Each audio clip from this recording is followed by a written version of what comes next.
Boa noite a todos. Sejamos todos bem-vindos em nome de Deus e de Jesus. O nosso tema hoje é sobre a dependência química na visão da doutrina espírita. Então, a gente sabe que hoje em dia nós estamos vivendo num mundo cheio de crises, nos mais variados setores da nossa vida. E isso também não podia ser diferente, porque a gente sempre fala aqui nas exposições que nós estamos passando por um processo de transição, que é a transição desse mundo aqui, que nós chamamos ele de provas e expiações, e estamos indo para um mundo regenerado, que é o mundo de regeneração.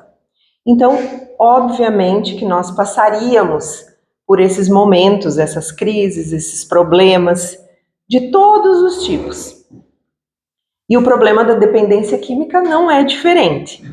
É um problema típico do nosso ser humano, né? Todos nós, frágeis que somos, espiritualmente falando. E como a gente precisa passar por esses períodos, porque nesses momentos é que a espiritualidade está fazendo o processo de separação, que a gente sempre ouve também aqui, e tem inclusive no Novo Testamento, a separação do joio e do trigo. Por que eu estou falando isso? Porque algumas coisas, alguns hábitos, nós precisamos nos desvencilhar. É necessário. E a questão da dependência química é uma dessas vivências, que elas acabam amarrando o espírito à inferioridade. E não nos é mais útil esse tipo de situação. Depois do momento que nós entendemos que a gente vai passar por esse processo de amadurecimento, e eu acredito que todos nós que estamos aqui, a gente quer ir sim para esse mundo regenerado, então não nos é mais útil esse tipo de vivência, assim como várias outras, né? Mas especificamente falando dessa aqui, a gente precisa se desvencilhar. Porque impede que o nosso espírito alce voos maiores, que é o do progresso espiritual, que é o que a gente quer. E veja bem, quando eu falo que a dependência química amarra o espírito a esses processos de inferioridade, eu quero deixar bem claro aqui que eu não estou falando de inferioridade no sentido pejorativo das coisas. E nem, em momento algum, a gente vai falar aqui sobre a dependência com o intuito de julgamento ou de querer recriminar e dizer que algumas pessoas estão mais certas e outras mais erradas. Não é esse o intuito. Até porque eu acredito que muitas pessoas saibam que eu trabalho com isso. E vivencio isso no meu dia a dia e sei o quanto é difícil. O quanto é difícil passar por um momento desse, tanto para a pessoa quanto para os seus familiares. E como a gente recebe as pessoas lá no meu trabalho, a gente sempre deixa isso muito claro, que o nosso objetivo não é o julgamento. E, inclusive, essa exposição de hoje tem o objetivo de nós entendermos o processo da dependência química e como que a doutrina espírita entende isso. Bom, o uso da droga, ele não é atual. Então, assim, só para contextualizar um pouquinho, para falar sobre o histórico, né? Quando que começou? Como que foi descoberto? Então, o uso da droga é tão antigo quanto a própria humanidade. A partir do momento que os primeiros seres humanos eles foram descobrindo a planta medicinal em si, a planta, tanto quanto o seu uso para alimento, quanto o seu uso para medicina, porque nós sabemos que há um tempo atrás, e isso não faz tanto tempo assim, não se tinha medicamento químico, né? Sintetizado, feito em laboratório. Era recorrido às plantas para as coisas, os sintomas que se tinham em casa. Então a gente tinha normalmente a avó que sabia, chá disso, chá daquilo. Então isso é muito antigo. E conforme as pessoas foram descobrindo esses usos das plantas, eles também descobriram que elas tinham efeitos mentais, que elas atuavam sobre o comportamento das pessoas, conforme iam experimentando. Então isso se tornou como se fosse que para ter um contato com a espiritualidade, digamos assim, com a divindade, eles usavam certos tipos de plantas. E isso não mudou muito. Ainda hoje em dia, nós temos tribos indígenas, enfim, que usam, né, alguns tipos de chás e produtos lá da natureza que eles dizem que é usado para ter esse contato com a espiritualidade. Nós sabemos que tem algumas pessoas também que usam o próprio chá de ayahuasca, né? Vocês já devem ter ouvido falar, que é um tipo de um cipó que é alucinógeno. E no entendimento deles, esse uso que causa alucinações mesmo, ele diria que assim é uma expansão da mente, uma expansão da consciência. Da onde vem esse nome? Alguns teóricos dizem que são plantas psicodélicas, que vem do grego esse termo psico, que é mente, né? E delos é a expansão. Então seriam plantas que expandiam a mente. Essas substâncias, essas plantas, possuem realmente substâncias psicoativas. Falando um pouquinho de quais as primeiras que foram descobertas. Então, lá em 3.000 anos antes de Cristo, já se cultivava a papoula. É uma flor, né, da onde é extraída o ópio. Era chamada da planta da felicidade. Homero, na sua obra A Odisseia, dizia que era algo que fazia esquecer o sofrimento. O ópio é um depressor do sistema nervoso central. Depois eu vou falar um pouquinho sobre como que as drogas, o mecanismo de ação, né, delas. E o ópio é usado há muitos anos na medicina como sedativo e analgésico. Mas também descobriram que ele provocava sintomas para causar o que as pessoas gostam, né? Quem usa droga. Deriva do ópio a morfina, a heroína e a codeína, por exemplo. Outra droga que é usada desde a antiguidade e que todos nós conhecemos é o próprio álcool.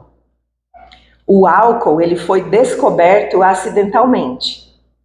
Porque lá nos tempos antigos, também antes de Cristo, algumas pessoas deixaram frutas, esqueceram da fruta e ela fermentou. E ali foi o primeiro etanol que foi descoberto. Daí eles, o que tinha acontecido com aquilo ali, tomaram e descobriram que dava aquele tontinho, né? E aí dali foi produzido o vinho, que o vinho é conhecido nosso das culturas tanto egípcia quanto grega, né? E outra droga bem antiga é o cânhamo, que é derivado da própria cannabis sativa, que é a maconha. Era usado na antiguidade por sacerdotes indianos em cerimônias, e eles diziam que tinham características inebriantes. Mas afinal, o que é a dependência química em si? Então, eu vou falar rapidinho assim sobre como que a Organização Mundial da Saúde define um dependente químico. Existem seis fatores que quando a gente vai conversar com uma pessoa, né, quem faz a triagem para ver se a pessoa já está com problema de dependência ou não, faz essas perguntas. Então, se em um ano uma pessoa teve 3 dessas ou mais, já tem que ligar o sinalzinho de alerta. que são elas. 1. Forte desejo para consumir, que é o que a gente chama de compulsão. 2. Dificuldade de controlar o uso, em termos de início e término, que é a falta de controle. 3. Reações físicas com a retirada da substância, né? Claro, daí cada um tem a substância que usa. Alguns usam álcool e droga, outros usam só álcool, outros só drogas. E aqui eu tô falando também da nicotina, tá? Quais são essas reações físicas com a retirada? Então pode dar ansiedade, distúrbio de sono, sudorese, palidez, a pessoa fica suando frio, até convulsões. Isso é a abstinência, que é a famosa síndrome de abstinência que a gente chama de um dependente químico. 4. Necessidade de doses cada vez maiores para fazer o mesmo efeito. Isso aqui é a tal da tolerância. Que, tipo, a pessoa usava, por exemplo, um tanto da substância química para ter um efeito, com o tempo ela vai precisar usar cada vez mais para ter aquele mesmo efeito. 5. Abandono progressivo de outros prazeres e interesses, às vezes até do próprio trabalho.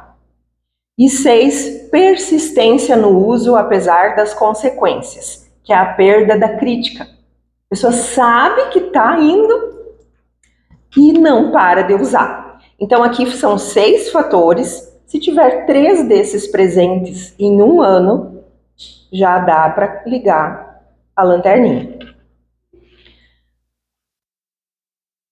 As drogas, elas se dividem em 3 grandes grupos. Primeiro, as drogas que são depressoras do sistema nervoso central.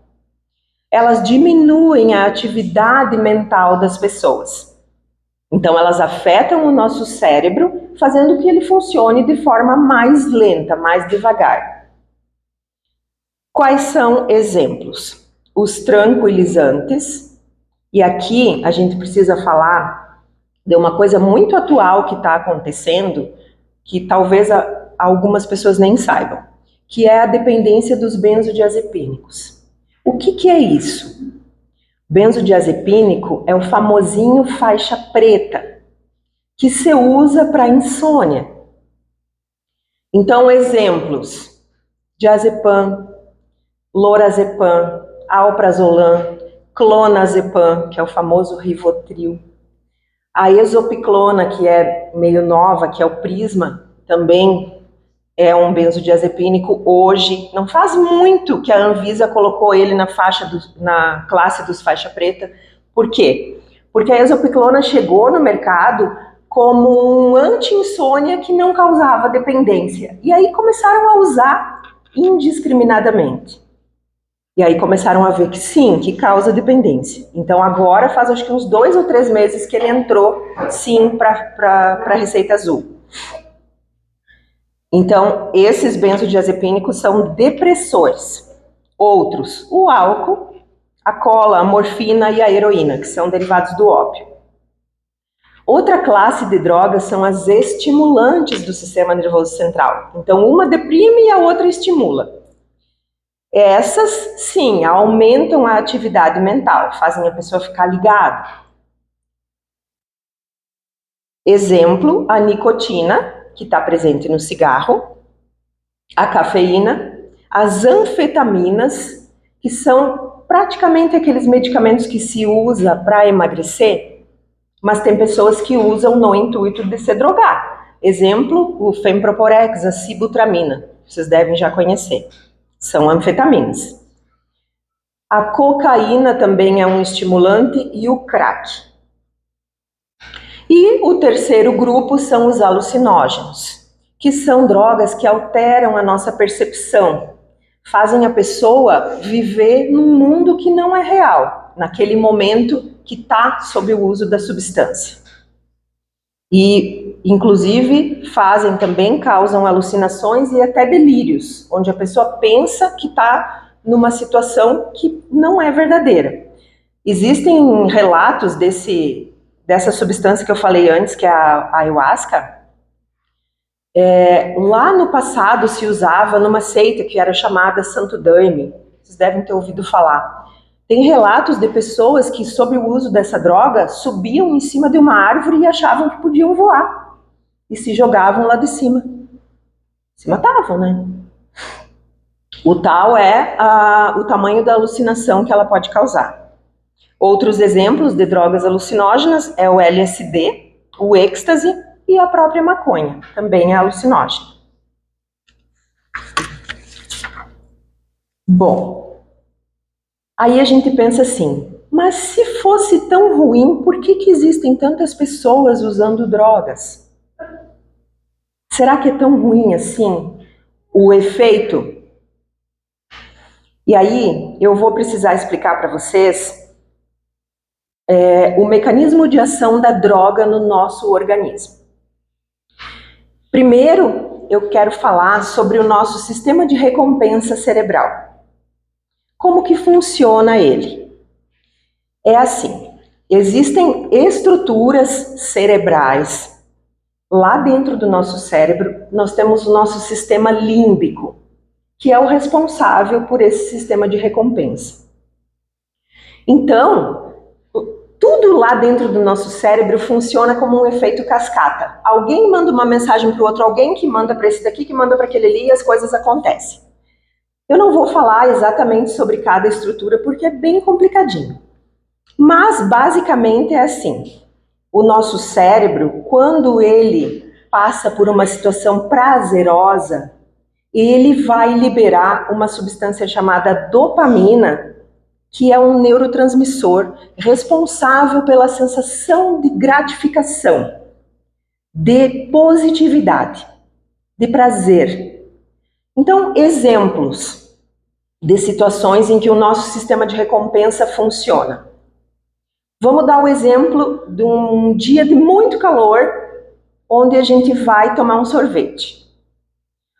O nosso cérebro entende que aquilo ali nos causou um prazer, um sistema bom. Na próxima vez que a gente passar pela sorveteria e tiver muito quente, mesmo que a gente não se dê conta, o nosso cérebro vai dizer assim para nós, vai lá e toma um sorvete, porque aquilo ali foi uma situação boa e está gravado aqui, que você se sentiu bem com isso. E aí a dopamina começa a ser liberada lá para nos dar esse recado. Vai e faz de novo, porque você vai se sentir recompensado. E isso várias coisas acontecem. Como comer uma comida que a gente gosta, como ler um bom livro, assistir um filme gostoso comendo pipoca, digamos assim. Então, várias coisas ativam o nosso sistema de recompensa cerebral. E o que a droga faz? A mesma coisa. Ela é tão danada que ela também ativa o mesmo sistema de recompensa. Só que de uma forma ilusória. A mesma dopamina vai ser liberada na nossa corrente sanguínea. Acontecem os mesmos passos.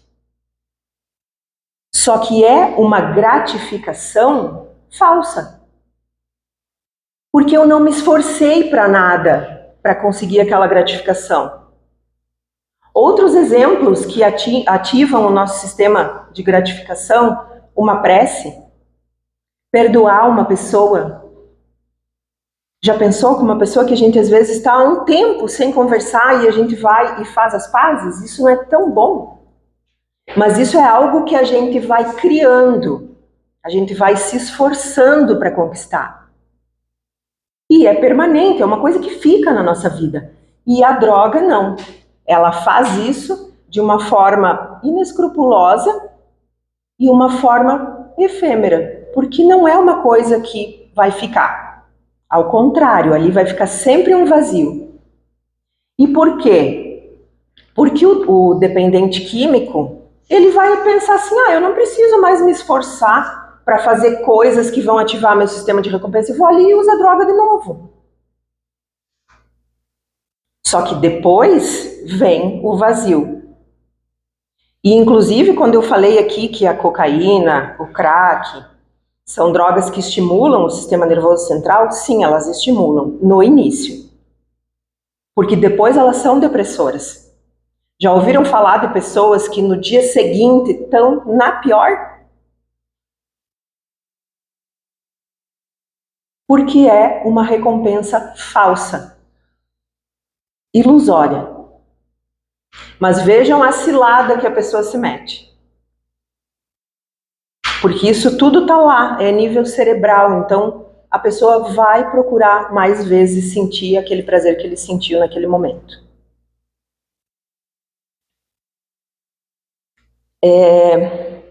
As drogas ilícitas, então, pessoal, essas que eu estou falando aqui são as ilícitas, né? Porque elas não são permitidas no nosso país. Elas têm proporcionado lucros comerciais muito altos no mundo inteiro. Coisas, valores assim que a gente talvez nem imagine. E normalmente a sociedade acaba responsabilizando o Estado, né? Acaba responsabilizando os governos, os sistemas de saúde e o próprio poder judiciário. Então, se joga a culpa para esses setores.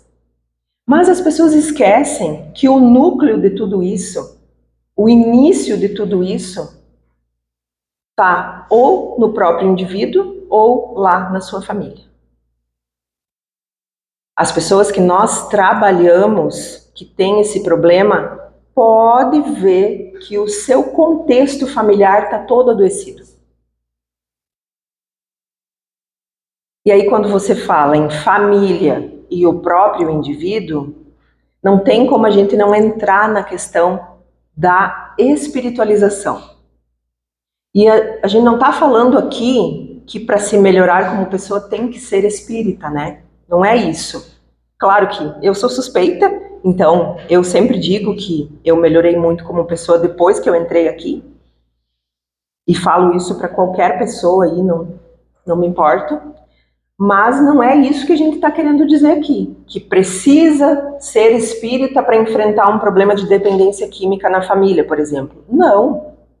Tem pessoas religiosas e com fé em todas as religiões, em todas as igrejas, os templos. E também tem pessoas com muita fé que não são de dentro de igrejas. O que importa é saber que tem que se melhorar aqui dentro.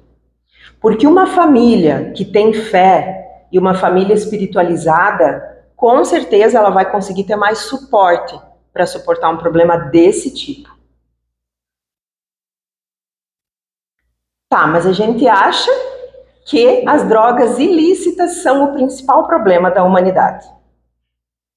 E não são. As drogas lícitas, que são as permitidas, são um baita de um problema. E aqui eu trago o exemplo do fumo e do álcool.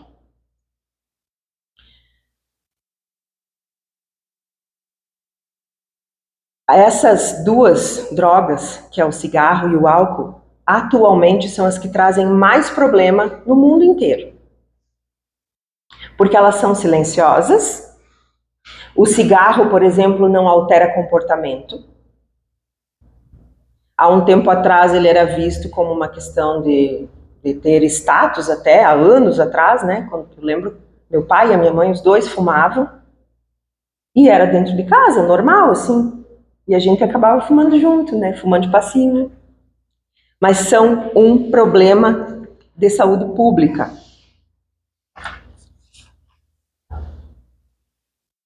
E a gente para pensar, será que existe algum interesse por parte... A gente sabe que existe uma legislação hoje em dia que é obrigatório ter, né, esses avisos numa carteira de cigarro ou numa bebida e tal. Mas a gente sabe que quem usa nem olha para aquilo ali, passa batido. No caso dessas duas drogas que eu estou falando, o álcool e o fumo, os tributos que são pagos pelos que fabricam e pelos que comercializam, os que vendem, ele aumenta em 2/3 o valor que o consumidor paga. Então ele aumenta, é maior do que o produto interno bruto de vários países, por exemplo. Então será que a gente acha que existe algum interesse por parte dos governos, de quem vende, de quem, né, produz, de que isso pare de existir? Eu trabalho nisso e digo para vocês que o álcool é o mal da humanidade, gente. Sério. Acaba com a pessoa, acaba com a família. Olha quanta gente se separando por causa do álcool. Quantos filhos que às vezes veem aquele exemplo e vão para o mesmo caminho. E cadê a responsabilidade daquela pessoa? Inclusive a responsabilidade de quem vende, de quem estimula. Como que vai ficar o débito deles para uma próxima existência, por exemplo?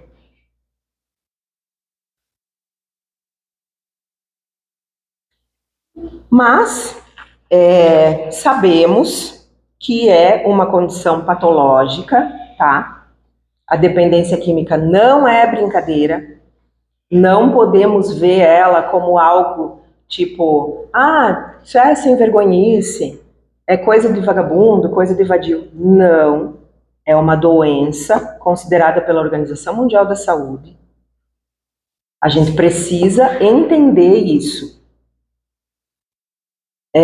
Chega num nível em que a pessoa faz qualquer coisa para conseguir o objeto da sua dependência. Então, é complicado.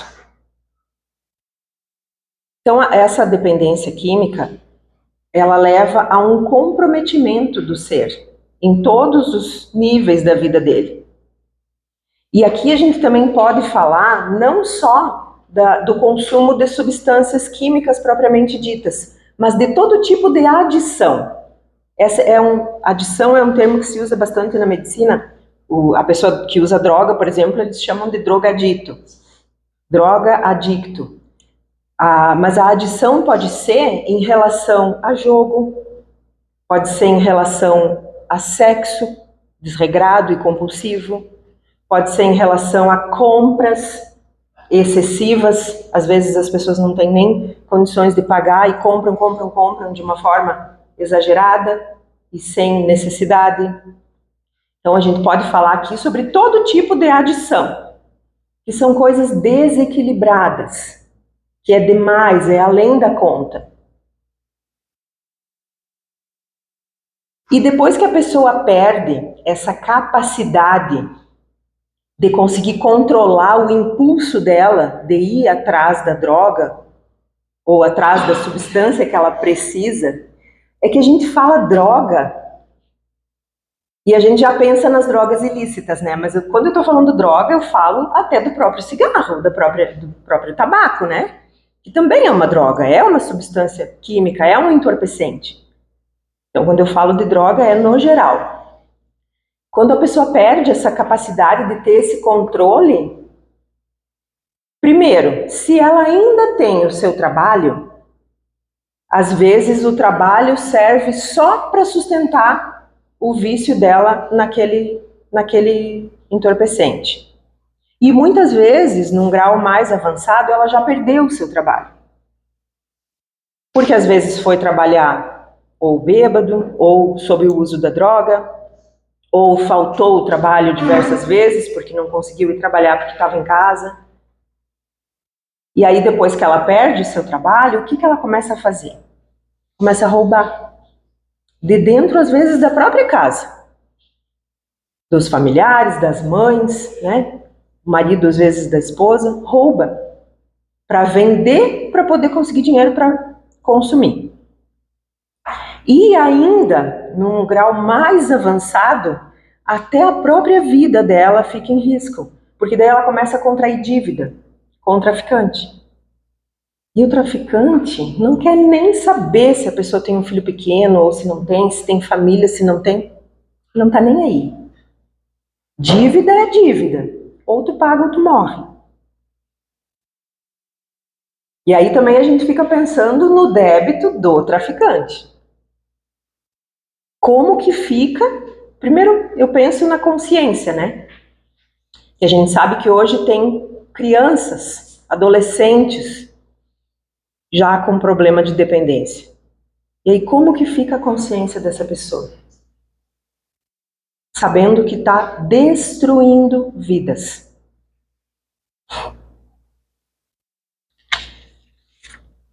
E uma coisa bem interessante, que é uma pergunta que muitas pessoas fazem, tanto para mim quanto para nós que somos daqui da casa, eu acredito que todo mundo recebe essa pergunta. E eu achei interessante a gente responder ela hoje. Agora, em janeiro de 2025, vai fazer 10 anos que eu estudo aqui na Casa Espírita André Luiz. Eu já frequentava a doutrina espírita desde a época que eu morava em Pelotas, mas que eu realmente entrei para estudar e para levar a sério vai fazer 10 anos. É um tempo curto, mas onde eu aprendi muita coisa. E agradeço muito a Deus por ter me colocado aqui. E uma pergunta que eu sempre escuto no decorrer desses anos é assim: por que vocês não podem beber e nem fumar? A gente escuta, né? Por que vocês não podem? E aí eu quero deixar claro aqui que em nenhum momento, desde que eu entrei aqui, ou o seu Valentim ou a dona Celoí me falou isso. Nenhum dos dois nunca me falou. Mas acontece que depois que a gente começa a entender o que é a doutrina espírita na vida da gente, não existe dúvida. E não é que a gente não bebe e não fuma por causa de nenhum dogma ou por causa de nenhum ritual. Não tem nada a ver com isso. Tem a ver com o próprio entendimento mesmo. E aí que eu falo para vocês que esse processo do uso dessas substâncias, ele adoece os nossos pensamentos, as nossas vibrações. E como eu falei lá no início, é uma coisa que a gente não quer mais para nós. Nós queremos melhorar, nós queremos evoluir, progredir como espíritos. E a gente sabe que depois que nós desencarnamos, nós levamos todas as nossas sensações para o outro plano espiritual. Tudo que a gente sente aqui, não tem uma mágica que faça com que depois que a gente desencarna, se tornou puro e santo. Não existe isso. Então as minhas sensações eu vou levar. O que a gente pode entender com isso? Que os amigos ou inimigos do plano espiritual, eles vão sintonizar conosco por afinidade. Isso é a coisa mais lógica que tem. Então, se um espírito que desencarnou e precisava do vício, de quem que ele vai se aproximar? De mim, que não bebo e não fumo e não uso droga? Ou de alguém que está usando? É simples. A resposta é essa. Não é que a gente não possa, porque na doutrina espírita nada é proibido para nós. Mas é entendimento. E depois que a gente passa a entender, é uma coisa óbvia. E não tem nenhum tipo de sacrifício. É normal, é natural. E sem contar que alguns processos obsessivos no dependente químico pode se dar por 2 motivos. O primeiro é esse que eu estava falando agora, da afinidade mesmo, da aproximação por afinidade. O espírito está lá e ele está sentindo vontade, ele está sentindo saudade daquilo que ele fazia quando estava encarnado. E aí ele se aproxima de quem está bebendo, de quem está fumando, de quem está usando droga, de quem está jogando. Ele se aproxima e acopla. Ou o segundo motivo é por vingança mesmo, por débito daquele dependente químico que tem algo a resolver com aquele espírito obsessor e ele vem e se aproxima.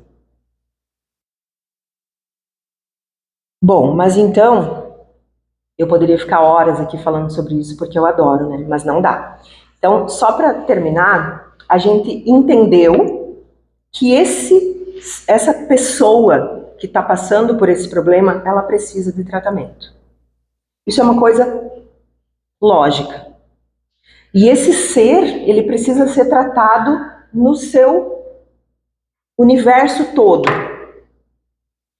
Falando rapidinho sobre o tratamento clínico da pessoa dependente química, aqui no nosso município, o que nós temos hoje em dia? A gente tem o CAPS, que é o Centro de Atenção Psicossocial, onde a gente trata todo e qualquer tipo de dependência química. As pessoas que precisam desse tipo de tratamento, elas podem ir direto lá no CAPS, não precisa passar pelo posto para ser encaminhado, como é o caso dos outros transtornos. Então a gente chama de porta aberta, né? A pessoa pode ir lá e dizer, olha, eu preciso de ajuda, e aí a gente vai marcar uma avaliação. Tem o médico psiquiatra, tem psicólogo clínico, assistente social, toda uma equipe que trabalha em cima disso. E aí vai depender da avaliação do doutor. Se ele acha que pode fazer tratamento ambulatorial, que a pessoa vai consultando e vai retornando, ou se ele acha que precisa de uma internação psiquiátrica. A internação acontece já na dependência pesada e normalmente a pessoa fica 30, às vezes 60 dias para fazer o que a gente chama de desintoxicação. Porque nesse período ela vai ficar sem a substância química, vai passar por abstinência, vai ficar sedado no início, dependendo dos casos, até contido.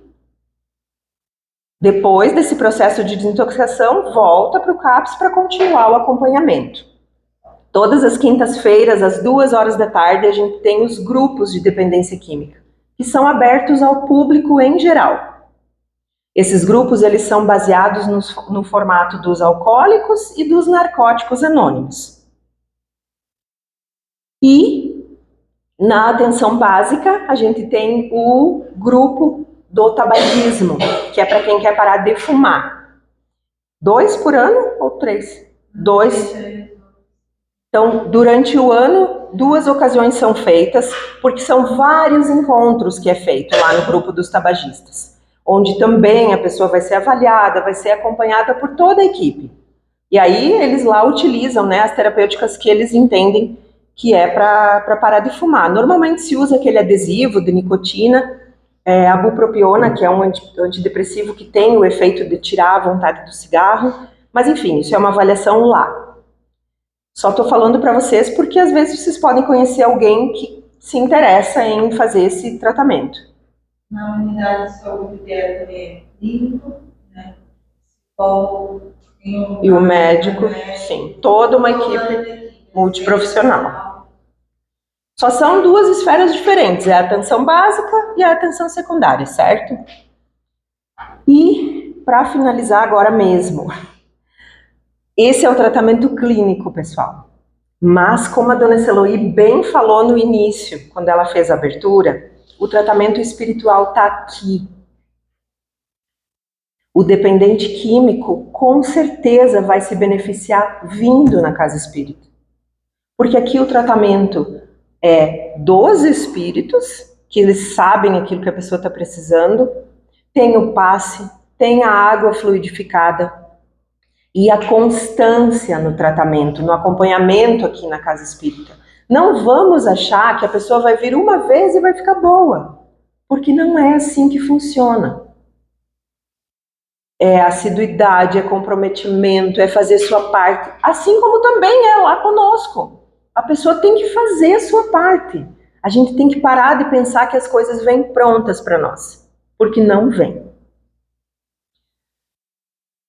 Bom, eu espero que eu tenha conseguido me fazer entender, que a gente possa refletir sobre esse assunto, levar para os nossos familiares. Sim, é muito importante a gente falar sobre o mundo da droga para os nossos filhos. Eu falo para os meus desde que eles eram bem jovens, sem esconder, porque não adianta a gente ficar escondendo porque está aí. Não adianta a gente pensar, Campoeira não tem essas coisas. Tem sim, e muito. Agradeço a presença de todos, que possamos todos ficar com Deus e com Jesus. Muito obrigada.